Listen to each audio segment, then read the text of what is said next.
Eu tenho certeza que você já se deparou com diversas listas de leitura que foram feitas por páginas, por pessoas, e são listas curtas, grandes, gigantes, e que você fica se perguntando se você deveria seguir essas listas de leitura e se começar a estudar a partir delas, se seria algo útil, proveitoso e necessário. É sobre isso que eu quero tratar aqui nesse vídeo. Fala pessoal, beleza? Vamos aqui tratar a respeito do polêmico tema das listas de leitura e por que é que eu não recomendo que você siga listas de leituras genéricas feitas por páginas ou feitas por qualquer outra pessoa que não seja você mesmo. Esse tema ele sempre aparece na minha caixinha de perguntas, sempre aparece no meu inbox e por conta disso espero que de uma vez por todas eu consiga resolver esse problema.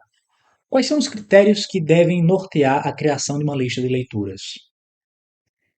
O primeiro critério é que a pessoa que vai fazer uma lista de leituras, ela tem que saber quem é o público que a lista visa atingir, visa contemplar. Qual é o nível desse público? É um público que já tem hábito de leitura, que já tem bagagem intelectual, que já sabe bastante do tema ou não sabe bastante do tema, como é que é a profundidade do conhecimento dessas pessoas que vão ler essa lista.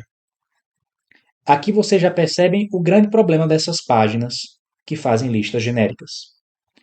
Não tem como eles delimitarem o público, muito menos não tem como eles sequer cogitarem o nível intelectual e a bagagem intelectual dessas pessoas. Esses dados eles são essenciais para você poder delimitar uma lista de leituras. E aqui a gente se esbarra no grande problema. Uma lista de leituras ela deve atender a necessidade individual de cada pessoa que vai acompanhar, de cada pessoa que vai ler. Se eu estou fazendo uma lista genérica para um amplo público, como é que eu vou contemplar a necessidade de cada pessoa? Cada pessoa que supostamente vai ler aquela lista, ela tem profundidade de conhecimento diferente, ela tem uma bagagem diferente, ela tem nada ali se comunica. Cada pessoa ali é completamente diferente uma das outras em todos os aspectos. E aquela lista não tem como contemplar as necessidades presentes daquela pessoa. O exemplo mais simples que eu posso dar é quando eu ajudo um aluno, em consultorias e em conversas particulares, a elaborar uma lista de leitura com ele. Mas para poder fazer isso, eu tenho que saber justamente desses dados. Eu tenho que saber qual é o objetivo do estudo dele, porque se ele é um estudante que visa fazer um vestibular, visa fazer um concurso público, ou visa fazer uma pesquisa acadêmica, o estudo dele vai ser diferente do que o estudo para a curiosidade intelectual, para a vida de estudos, assim, digamos assim. O estudo para a vida. O estudo para concurso é diferente do estudo acadêmico, que é diferente do estudo pelo interesse de estudar, o estudo pela curiosidade intelectual. E cada objetivo de estudo demanda uma forma diferente de estudar. Por exemplo, se você estuda simplesmente para a vida, não faz sentido você ficar fazendo tantas revisões quanto seriam necessárias as revisões para o estudante de concurso público. Evidentemente, são detalhes que estão ao redor. Eu falo muito disso no curso que eu estou organizando sobre técnicas de estudo, certo? Mas primeiro eu tenho que saber desses detalhes aqui da biografia do estudante para poder auxiliar. Então, delimito qual é o estudo, qual é o tipo de estudo que ele vai ter que ter, delimito o objetivo dele, delimito assim mais ou menos qual é o horizonte de consciência dele, como é mais ou menos a bagagem de leitura, de estudos dele, qual é a bagagem intelectual que ele tem. E aí a gente consegue tatear para fazer uma lista de uma bibliografia básica e uma bibliografia complementar. Geralmente isso aqui é com pessoas que me consultam para a vida acadêmica. Na vida acadêmica, no estudo acadêmico tem muito disso. Bibliografia básica e bibliografia complementar. Mas também no estudo para a vida, também conseguimos fazer esse tipo de distinção. E qual é o critério que essas páginas geralmente utilizam para fazer uma lista enorme de 150, de 400, de 200 e tantas obras? O critério que elas usam, como elas não têm condição de mensurar e de delimitar os outros dois critérios, que é o público e o nível de conhecimento desse público, eles utilizam o critério puramente cronológico. E isso também não é um critério muito seguro, não é um critério muito útil. Porque, veja, se você organiza as coisas no nível cronológico e você delimita que a pessoa tem que começar a vida de estudos dela, a vida de leituras, por Hesíodo, por Homero, que são autores da Grécia Antiga, você pega uma pessoa que não tem esse hábito de estudo, que não tem bagagem de leitura, ela vai patinar ali pela obra de Homero e não vai para frente. Ela vai ter, eu me arrisco a dizer que ela teria uma experiência muito desagradável. Eu digo isso por conhecer exemplos que aconteceram isso.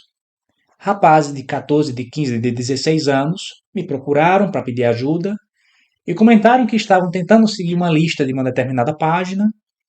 O início dessa lista começava ali com Homero, com Hesíodo, com esse pessoal, e não estavam tendo sucesso. Eles não estavam conseguindo nem concluir a leitura de 70 páginas da introdução da Ilíada, da edição da Penguin, né, do Frederico Lourenço. E me pediram ajuda. Sabe? Então, vocês vejam. Teve um rapaz de 20 e poucos anos que eu fui auxiliar, e quando eu estava conversando com ele, na consultoria, eu vi que ele não tinha hábito de leitura nenhum. O que ele teve que fazer? Para ele foi necessário passar um tempo lendo paradidático. Paradidático que você lê na escola, que ele não leu, ele não tinha hábito de ler nada. Ele começou a ler paradidático. Se você conseguir ler esses paradidáticos do começo ao fim, capa a capa, já estaremos fazendo um avanço. E ele fez. Ele fez. E se deu muito bem. Depois ele foi pegar umas coisas um pouco mais complexas. Alguns contos do Machado de Assis, certo? O conto do Machado de Assis envolve uma certa complexidade. Eu passei para ele ler Os 12 Trabalhos de Hércules, do Monteiro Lobato. É um livro destinado a um público infanto-juvenil. Mas para ele, naquele caso específico, era o que ele precisava ler. Sabe? Hoje ele já está lendo Homero, hoje ele já está lendo Aristófanes, já está lendo esse teatro grego. Mas ele passou aí um tempo lendo outras coisas que poderíamos considerar muito mais básicas, que não dava para ele partir a partir dali. Aquela lista não se adequava à necessidade efetiva do rapaz. Então você tem que fazer isso. Se você não se conhece suficientemente ao ponto de poder fazer esse mapa da ignorância, esse tipo de diagnóstico, digamos assim, peça ajuda a uma pessoa que você confia. Outra coisa também, um problema quando você está seguindo uma lista de leituras, é que você acaba perdendo o gosto do misterioso e do desconhecido e da descoberta. Ela já te deixa num caminho fechado, sem possibilidade de mudança. Nesse processo, você acaba tolhendo a escolha natural da leitura, que é seguir em frente ou aprofundar. E são esses mergulhos que nós damos que eles são tão prazerosos e tão interessantes para as descobertas intelectuais. Um exemplo que eu vou dar aqui, um rapaz me perguntou, estou seguindo a lista de leitura de uma página específica. Quando eu terminar Platão, eu vou ler Aristóteles. Eu posso fazer outra coisa antes de ler Aristóteles? Bem, digamos, você está estudando Platão. Antes de passar para Aristóteles, você percebe que você não entendeu nada do Parmênides de Platão, você não entendeu praticamente nada da República, você não entendeu praticamente nada das leis. Ou seja, você entendeu pouca coisa da obra de Platão. Você segue adiante? Ou por que que você não aprofunda?